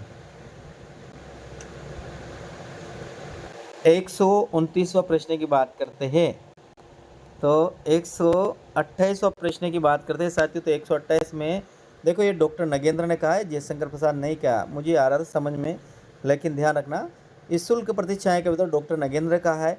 और ये साथियों गीतिका में होती है 24, 16 और 12 पर यति होती है साथियों, तो ये कितना हो जाती है? गीतिका में हाँ 26 मात्रा होती है, और हरिगीता में 28 मात्रा होती है साथियों। तो ये अपना गीतिका आएगा, ये एक मात्रिक छंद है, सम मात्रिक छंद है, जिसके प्रत्येक चरण में 26 मात्राएं होती है। जब कारण के अभाव में किसी कार्य के पूर्ण होने का वर्णन किया जाता है तो साथियों वो कौन सा कहलाता है? विभावना अलंकार कहता है, यानी बिना कारण के जब कार्य हो जाता है तो वहाँ पर विभावना अलंकार कहलाता है, जिसकी पहचान बिन, बिना, बिनु आदि, जैसे बिन पद चले सुने बिन काना और कर बिनु कर्म करे विधि नाना, तो यहाँ पर होगा अपना विभावना अलंकार। इनमें से किस घोष वर्ण है? 141वां प्रश्न है, तो घोष वर्ण है साथियों, यहाँ पर जो डे है ये क्या है? घोष वर्ण है। किस विकल्प में सभी शब्द तत्सम है? हरक, छीन, किवाड़, रेवड़ी, दंत, हस्त, आंख, जीभ। दंत का दांत और हस्त का हाथ साथियों। 142 में साथियों 3 ही है। निम्नलिखित में से वृद्धि संधि का उदाहरण है? सर्वेक्षण, अभिप्सा, सदैव अथवा महोदय। बताइए साथियों, वृद्धि संधि जिसमें 2 मात्रा होती है उसे वृद्धि संधि कहा जाता है, इसलिए सदैव में क्या है? वृद्धि संधि है साथियों। किस विकल्प में अपादान तत्पुरुष का उदाहरण है? विद्यालय, विद्या के लिए आल्य, विद्या के लिए संप्रदान, राजमाता, राज्य की माता, राजा की माता, राज्य की माता, की, के, का, की साथियों। वनवास, वन में वास, अधिकरण, पदच्युत, पद से च्युत साथियों। चौथा में सही आंसर होगा। यहाँ पर अपादान तत्पुरुष समास है साथियों। संबंध है, इसमें संबंध कारक है राजमाता में, इसमें अपादान है, इसमें अधिकरण है। उपसर्ग रहित है, बतौर, सादगी, अलविदा, बेवजह। देखो साथियों, यहाँ पर बे में ये उपसर्ग है, अल उपसर्ग है, और यहाँ सादगी बतौर बे उपसर्ग है साथियों, सादगी में उपसर्ग नहीं है। 145वां प्रश्न में 145वां प्रश्न में सही है साथियों। शुद्ध वाक्य का चयन के मराठी की लिपि देवनागरी है। कृपया मेरी सौभाग्यवती कन्या के विवाह में पधारे। कोहिनूर एक अमूल्य हीरा है, ये मेरा ही हस्ताक्षर है। देखिए यहाँ यह है मेरे ही हस्ताक्षर है, मेरा हस्ताक्षर नहीं आएगा, इसलिए आप याद रखना। 146वां प्रश्न की बात करते हैं तो ये मराठी की लिपि देवनागरी है, बाकी तीनों क्या है, अशुद्ध है। असुमिलित है, लहर बिल्कुल जयशंकर प्रसाद की है। संशय की एक रात साथियों नरेश मेहता की है, ये धर्मवीर भारती की रचना नहीं है। इतलम अज्ञे की है, गीत परोश भवानी प्रसाद मिश्र की है। भुनि विरशी यह आदि साथियों रचना है। गीत परोश इदम ये जो शब्द है ये किसकी है, भवानी प्रसाद मिश्र की है। लेकिन ये संशय की एक रात है, नरेश मेहता की एक लंबी कविता है साथियों। शिक्षक बालकों को गद्यांश शुद्ध पढ़कर बताता है तथा बालक प्रत्येक शब्द को ध्यानपूर्वक सुनते हैं, इसे कहते हैं आदर्श वाचन, अनुकरण वाचन, मौन वाचन अथवा समवेत वाचन। क्या होगा, शिक्षक पढ़ता है साथियों, उसे आदर्श वाचन कहते हैं। इसलिए 148 का अपना आंसर क्या होगा, आदर्श वाचन सही होगा। भाषा सीखने का स्वाभाविक वैज्ञानिक क्रम क्या है, सुनना, बोलना, पढ़ना, लिखना। सुनना, पढ़ना, बोलना, लिखना साथियों क्या होगा बताए। 149वां प्रश्न की हम बात करते हैं तो पहले सुनना, सुनना के बाद बोलना, बोलना के बाद पढ़ना और पढ़ना के बाद लिखना। याद रखना यह है सुबो प और ली, सुनना, बोलना, पढ़ना, लिखना, सुबोपली। ठीक है। 150वां प्रश्न, निम्नलिखित में कौन सा कथन असंगत है। सस्वर वाचन से बालक के संकोच व शिक्षक का निराकरण होता है, झिझक का निराकरण होता है, बिल्कुल सही है। सस्वर वाचन से बालक का अक्षर विन्यास भी शुद्ध होता है, सही है। सस्वर वाचन से शब्द भंडार में वृद्धि होती है। सस्वर वाचन में थकान होती है, वाद्य यंत्रों पर जोर नहीं पड़ता है, थकान कम होती है, ये बिल्कुल। सस्वर वाचन से थकान होती है और वाक्य यंत्रों पर जोर पड़ता है, ये साथियों असंगत है। बाकी ये भी संगत है, ये भी संगत है, ये भी संगत है। ये आज आपने अपने पूरे 150 प्रश्न देखे, 150 प्रश्न का है। और ये है साथियों, ये नव किरण बाड़मेर कोचिंग क्लासेस से साथियों, उनका ये है पेपर है। देखिए ये नव किरण कोचिंग बाड़मेर है साथियों, इनका साथियों ये पेपर था। न्यू किरण, नव किरण न्यू किरण कोचिंग क्लासेस बाड़मेर, और ये